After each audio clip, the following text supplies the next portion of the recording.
Assalamualaikum warahmatullahi wabarakatuh. Kami dari kelompok 2 ingin membacakan Perang Diponegoro. Sebelumnya, saya di sini memperkenalkan diri saya dan teman-teman saya.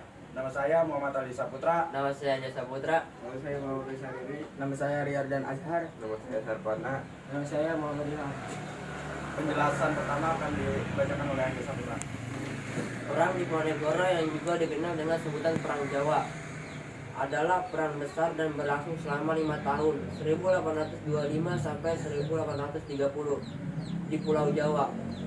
Perang ini melibatkan pasukan Belanda di bawah pimpinan Jenderal Hendrik Merkus de Kock yang berusaha meredam perlawanan penduduk Jawa di bawah pimpinan Pangeran Ponorogo.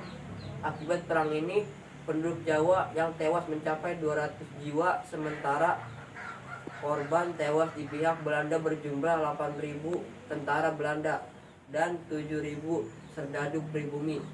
Akhir perang menegaskan penguasaan Belanda atas Pulau Jawa. Penyebab Perang Diponegoro akan dibacakan oleh Muhammad Faiz. 1. Penyebab Perang Ponorogo.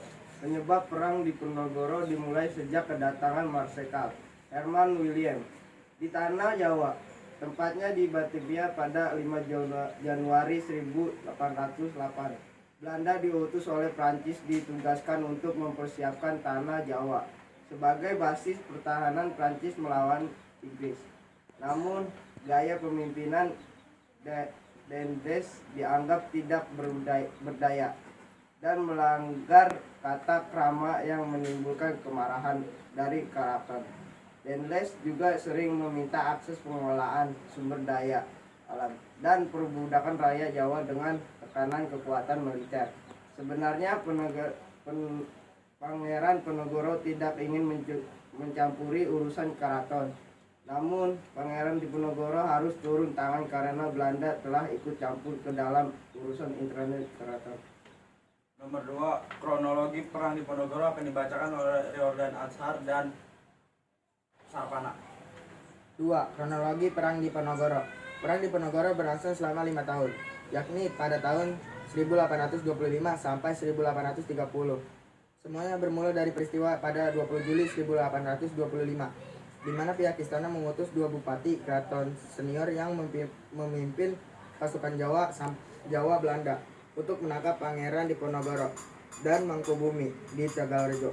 Untungnya Pangeran Diponegoro berhasil lolos, namun kediamannya di Tegalrejo habis dibakar.